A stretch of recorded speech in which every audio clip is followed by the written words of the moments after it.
Coming up, it's Vegas, baby, for the Brooklyn Nets, and we talk about Dariq Whitehead, finally healthy, ready to get on the court and maybe reclaim some of the hype that we saw from him coming out of college and, darn it, even high school. We dive into it all coming up next.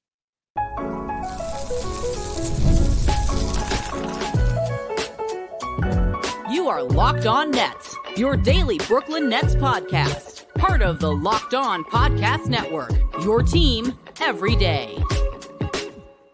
Yes, my friends, it is the Locked Nets podcast right here in the Locked On Podcast Network. It's your team, the Brooklyn Nets, every single day. He's Doug Norrie. I'm Adam Marbeck. We thank you, as always, for making us your first listen of the day. We are 100% free on all those great platforms. And, Doug, Summer League has started for some teams, but not in Vegas, not for the Brooklyn Nets. That kicks off on Friday night, and we're going to talk about Noah Clowney. We're going to talk about Jalen Wilson. We're going to talk about Keon Johnson even here too.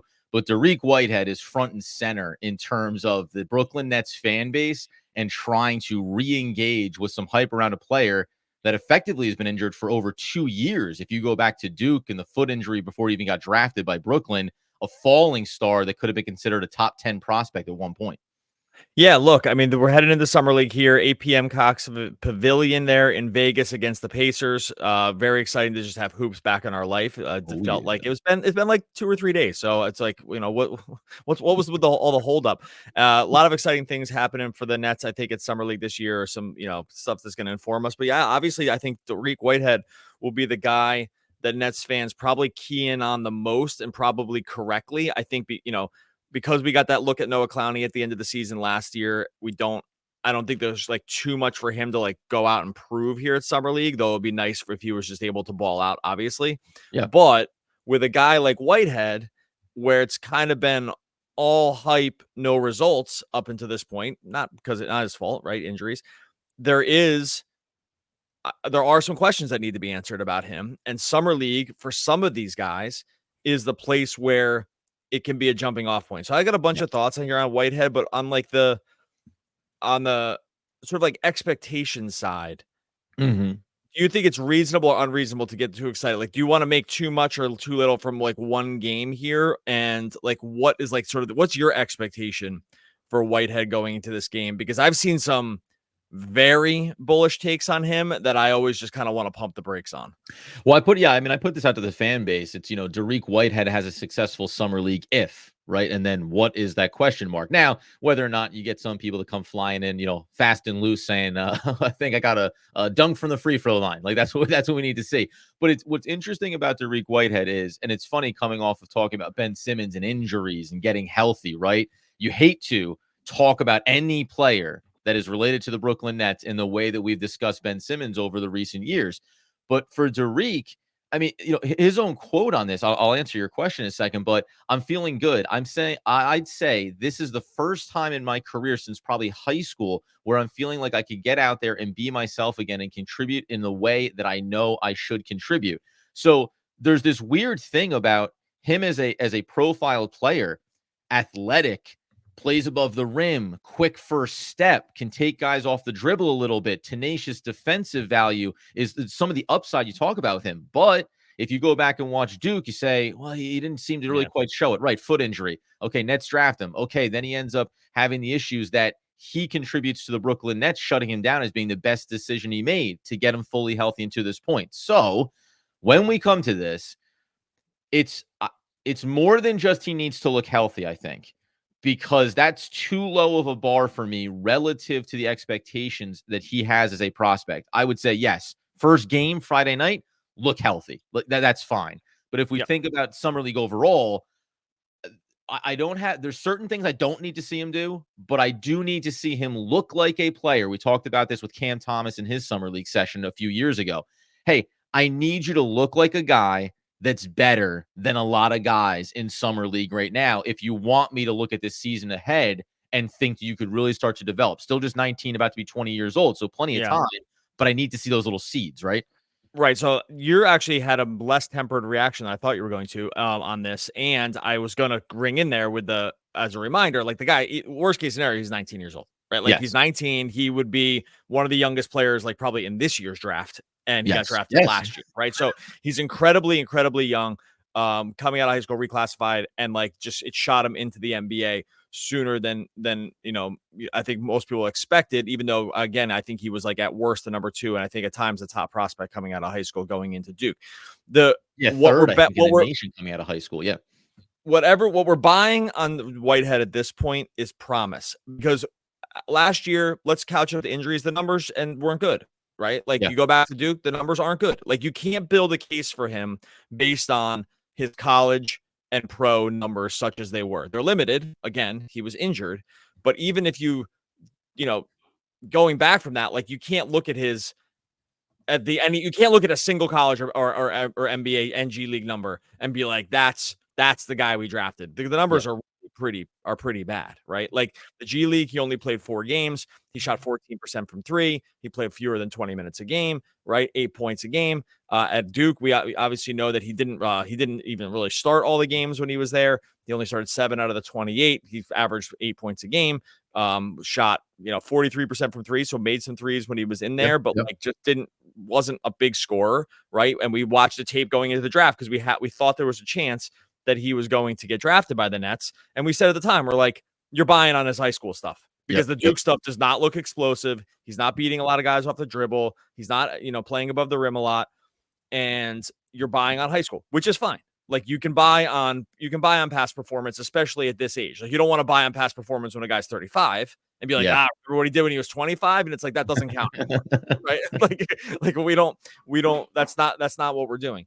Remember what Ben Simmons did in his mid-20s? Hold on now. Let him get towards his big. I mean, that's actually a good Nets related comp, right? It's like we can't really buy on that athleticism. There's just too long of a track record. The worry here with Dariq is that these are injury. It's all injury related. It's foot injuries. It's multiple foot injuries. It's surgeries.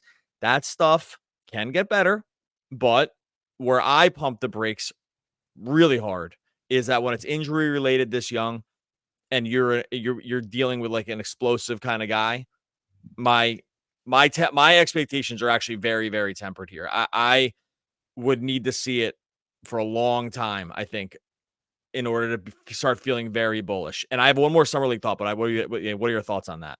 No. Yes, I agree with you. You need to set the bar reasonable coming in here. I will say that there are ways in summer league that Dariq Whitehead can get me excited about his NBA career, and it's not necessarily related to the above the rim explosiveness. I start to think about how he pairs with a Cam Thomas and how you think about him in this young core, something we can get into here in a second, which we will, including, though, an extra bonus thought about summer league overall from Doug Norrie. We'll dive into that in just one moment. All right, before we get to that, tell you about our friends over at eBay. Passion, drive, patience, formula for winning championship. It's also what keeps your ride or die alive. eBay Motors has everything you need to maintain your vehicle. You're going to level it up to peak performance. You got superchargers, roof racks, exhaust kits, LED headlights, so much more. Whether you're into speed, power, or style, eBay Motors has you covered with over 122 million parts for your number one ride or die. You'll always find exactly what you're looking for. With eBay Guaranteed Fit, your part is guaranteed to fit your ride every time, or your money back. With eBay Motors, you're burning rubber, not cash, with all the parts you need at the prices you want. It's easy to make your car the MVP. Bring home those huge wins. Keep your ride or die alive at ebaymotors.com. Eligible items only. Exclusions apply. eBay Guarantee Fit only. Available to U.S. customers. All right, as we continue today's Locked On Nets episode, we ask a question to you, the fans. Are your sports broadcasters making too much noise? Well, let me go ahead and introduce to you a free 24/7 sports streaming channel known as Locked On Sports Today.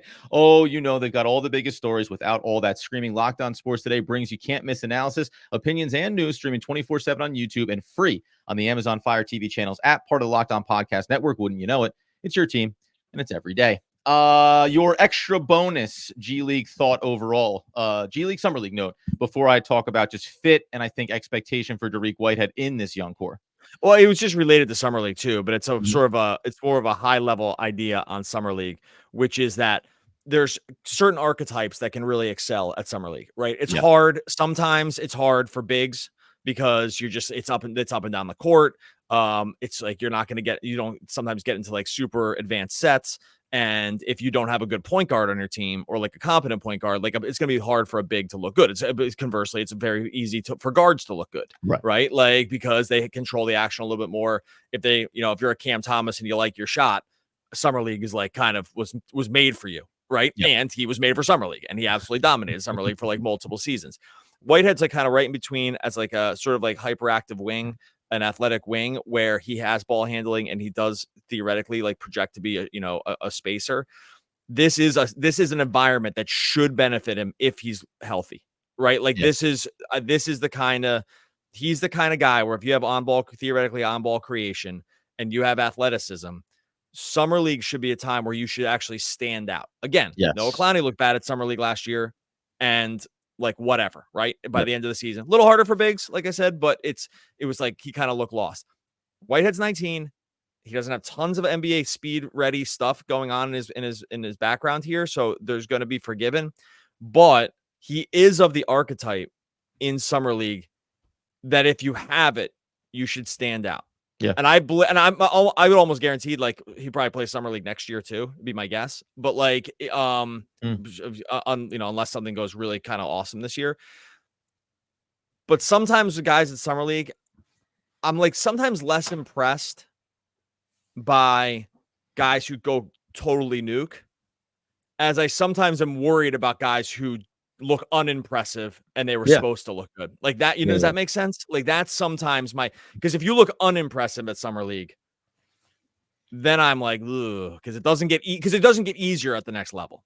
No, 100%. And this was when we watched Noah Clowney, and we remember at the time of the draft, we said, hey, he's so young, don't worry. It can take multiple seasons. And then even when we saw Summer League, it was like, oh, yeah, that was kind of, I think, for you and I at the time, confirmation. Oh, okay, you see him struggling. He's kind of just hopping all over the place here. He's taking the outside shots, but they're not really going down. I was trying to build up the irrational hype around the perimeter shooting.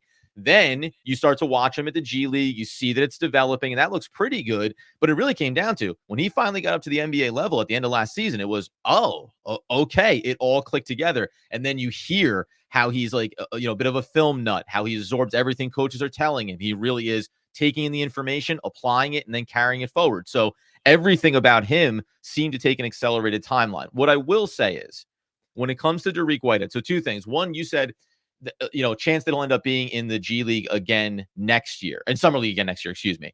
The one difference here is coming into this season, and I hope that this is the way the Brooklyn Nets approach this, and it goes for every young player. But if Dariq Whitehead is healthy, he's going to play. He's going to play this year at the NBA level, and he should be playing a lot. There is no reason for Dariq Whitehead to be working on his craft at the G League level because this is a lost season for the Brooklyn Nets. It's a gap year, right? They're going to go study abroad in Europe. They're going to meet some really exciting people, maybe try some new foods, all that kind of good stuff. And then they're going to come back next year and try to draft Cooper Flagg. So I think that he gets a little bit of a different arc here. Now, from a Nets organizational standpoint, same thing with Noah Clowney. You can look at it and say, why wasn't he up here after the trade deadline? We thought he could have been up the NBA level sooner getting those reps, but hopefully they approach that differently. Then it comes down to what do you want to see from Dariq?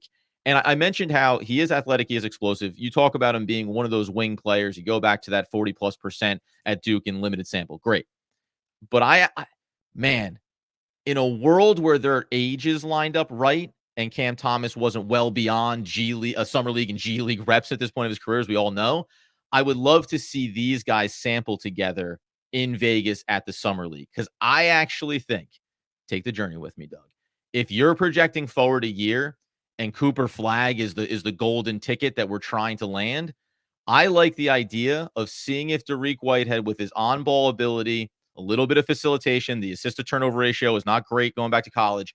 I like the idea of finding out if you can stick him in the backcourt and you can finally have a bigger backcourt player that you can play off of Cam Thomas, and then you start to tear yourself out. Dream the Cam Thomas, Dariq Whitehead, Cooper Flagg, Noah Clowney, and Nicholas Claxton starting five. Like, that's something that I actually think is long-term better for Dariq Whitehead to see if he can do some things in that side of his game rather than solely be focused on can he get back to that freak level athleticism? Because there's stuff when you go watch his tape, yeah, he plays above the rim, but he's not a huge guy. Like it says 6'7", but I think this is like 6'5 and a half, 6'6". So I don't know if that's going to translate perfectly to the NBA level from a physicality standpoint, an explosive standpoint, and just being able to play off those wings and take guys and get at the basket. It's a fascinating to see how he looks physically. Yeah, and I totally agree with you. And you walked a really bullish Did you long like that? term. You're like, Yeah. well, okay, well, walk with me here. Cooper If we're Flag here plus, now, Doug, plus then a it's fully healthy Dariq Whitehead. Like, yeah. yeah, I mean Hey, that's man, you the got. number I'm one sure you overall got pick. And you got come some on, come on. Nets fans just probably passed out there just even thinking about the idea. But And by the way, look, even a healthy Dariq Whitehead that you can project to be a contributor to a roster a year yeah. from now, I think is really exciting. And that's, if I wanted to take a breath, but I won't. Look, my final kind of thought on Whitehead here going into this is that it's of two minds. It's the constant reminder he's 19 years old. Like he Yes. turns 20 at the end. He turns 20 August 1st, Yeah. right? So So 20. he is very, very, very young. Like if he doesn't look good against in the Pacers and something, or really the whole summer league, it's like not a huge deal, right? I do want Okay. to I'm really saying that to myself, and kind of just saying it to everybody else. Like it's not a huge deal if he doesn't look good. He doesn't even have tons of NBA speed reps, right? Because Yeah. Yeah. he Yeah. just That didn't play matters. much in the G League, and he just didn't play anything at the NBA level. So there's 6 games worth of speed reps, and the speed does matter, especially the speed of these Yes. games Yeah. at this level and this competition level does matter. And so if you are a step behind on a processing standpoint, that is just totally fine. He's a Mhm. rookie. He's 100% a very an unseasoned rookie. And the great hope is that we see at least the beginning flashes of the athleticism. The Okay. athleticism, Okay. Yeah. Yeah. if the athleticism can start looking like that's coming back, then I think we could forgive any on-court processing issues, right? Because it's just you just don't have enough time on task.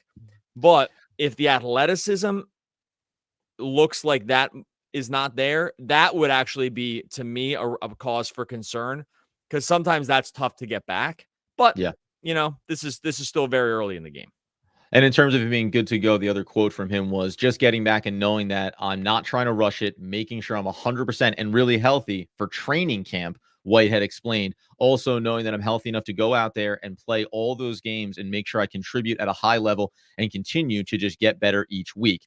So you actually said, you touched on there at the end, because my final note on Dariq Whitehead would be in terms of expectations over the course of this summer league would be, and I think you hit a really good point. Show that you can take a couple guys off the dribble, right? Get downhill going towards the basket. You don't need to fly above the rim and throw one down for me to get elated, but just show you have that little bit of burst. Show obviously that the outside shot is there. When you get a couple of feeds and some open looks, you're knocking some of them down because the percentages took a dip a year ago in limited sample size. But the part that I like that you mentioned also too was show me that you have some of the court vision, that you can distribute a little bit. And guess what? You blow a few passes, you airmail a couple into the stands. That's not going to deter me from taking away the positive things that you're No. doing. Yeah. There's no downside here to it. Same thing defensively. Hey, get in front of a guy a couple of possessions, switch a few times and go, oh, he really read and reacted to what was happening on the defensive end of the court. All those little things are going to make enough of a sample size for me to say, and then this is where we depart a little. I go, okay, now show it again in game number 2 in this summer, and then game number 3. Now let's get ourselves into training camp. I'll start to build my excitement around him.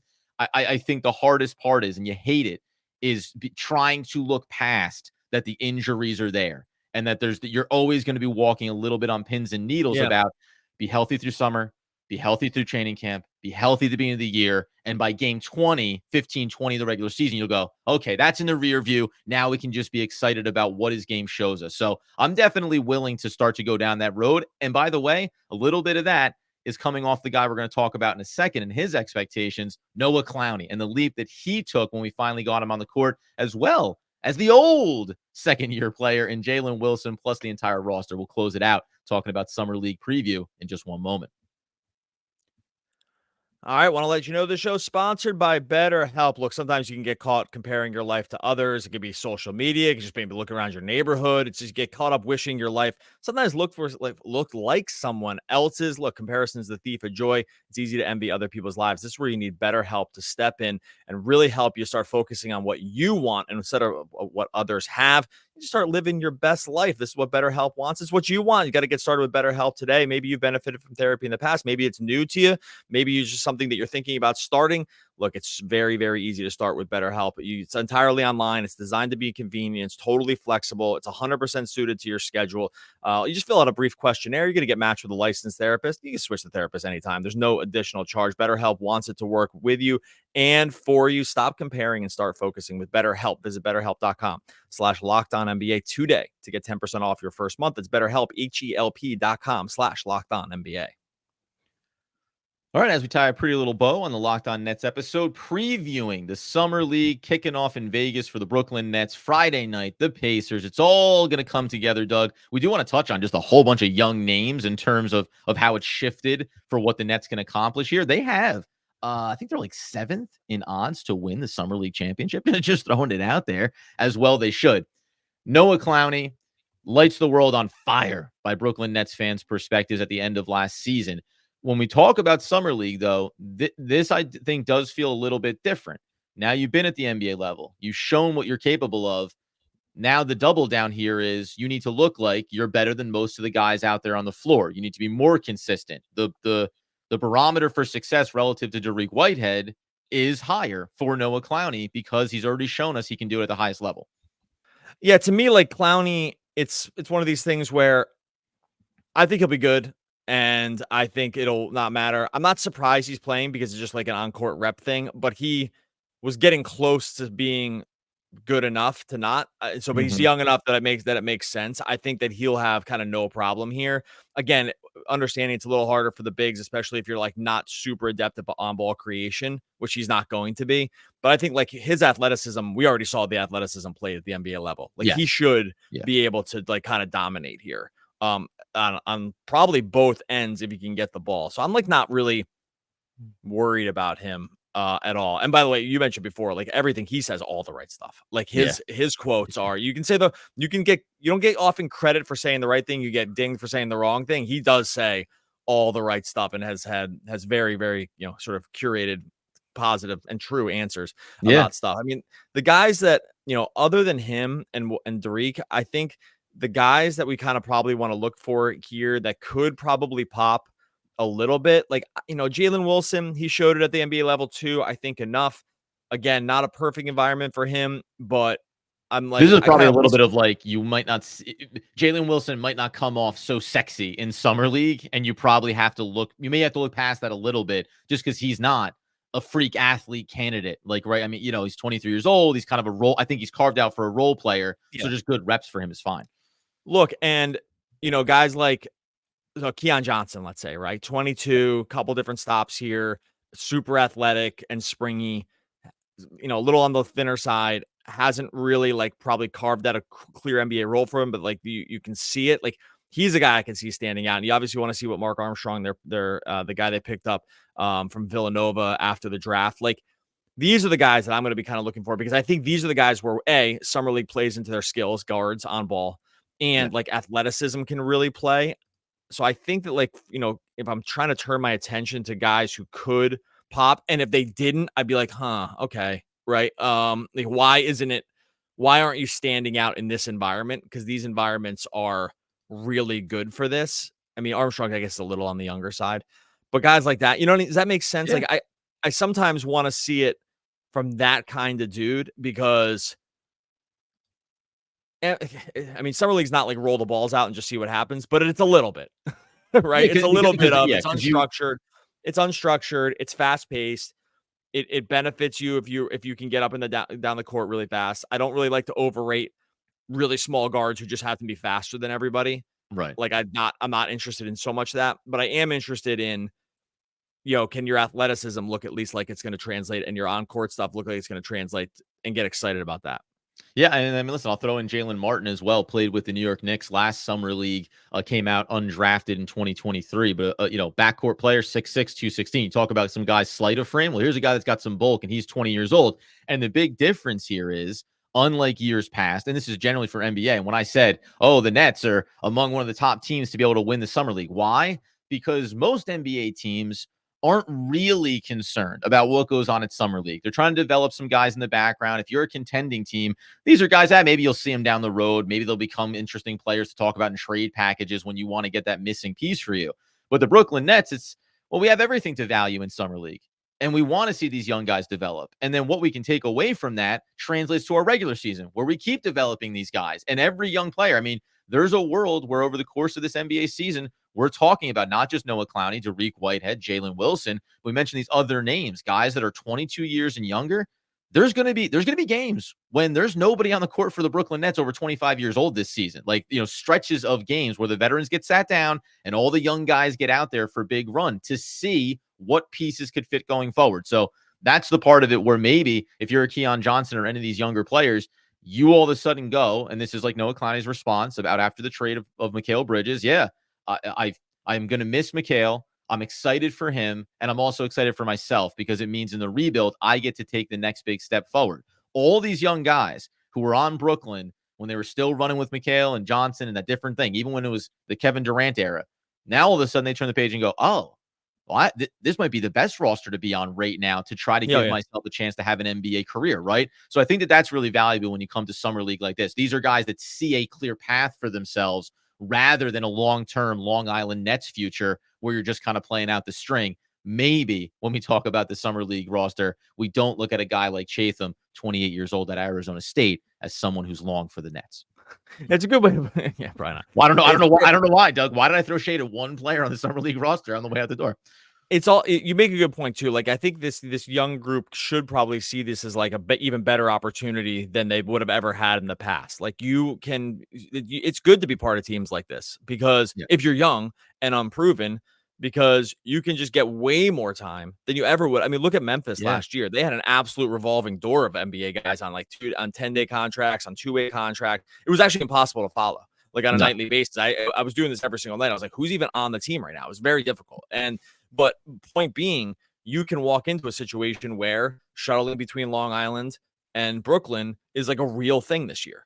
And you're going to actually play real minutes because the team's just not so interested in winning. Great news for you. You get to play a lot. Like for Memphis, guys like Vince Williams were able to really get out there. Scottie Pippen Jr. Like these guys got tons of chances, just mostly because the team was just like happy to suck. And if that's the case, then if you're young and you there's a chance for you to play a lot. And my guess is a lot of these guys probably have to be able to see it. We clearly know Clowney sees it because he said it. And so the other guys, if you see this, if you kind of maybe count yourself as lucky if you're a young player and you're on this team right now and you're not just totally buried with like a Jacques Vaughn who never wanted to play a young guy, like, under any circumstances. Right. And because we've been through that. And I get it. Like the stakes were different and, the wins and losses mattered a lot more. But for where the Nets are built right now, I mean, this is like, it could be like a dream come true for some of these guys. One of these guys probably will pop, by the way, because they're just going to have the opportunity to be able to do it. Okay. And it's going to be Dariq Whitehead. So don't worry about it, guys. We're all set. There you go. Case solved. We are, we'll be back on Monday. We're going to cover the Summer League game, but we're not going to be coming live right after that just because of some other stuff going on. In the past, we've kind of done that, but that's not going to happen tonight. But we will catch up around Summer League for sure early next week to see kind of what happened. In the meantime, make sure if you want some, probably instant Summer League reactions, go follow at Adam Armbrecht on Twitter. Follow at Doug Norrie on Twitter. Make sure you subscribe to LOCKEDON Nets over on YouTube if you're not already watching. And if you're on YouTube and you're not on the podcast feed, go subscribe to LOCKEDON Nets wherever you listen to podcasts. Sorry, I get choked up before I give the final quote. I have an irrational fear that something bad is going to happen to me when I'm drinking out of a water fountain. I have no idea why. And that is Andrew Luck. Yeah. Oh, one of the all-time great poets. We'll be back again next week talking more Brooklyn Nets basketball. Basketball. Yeah.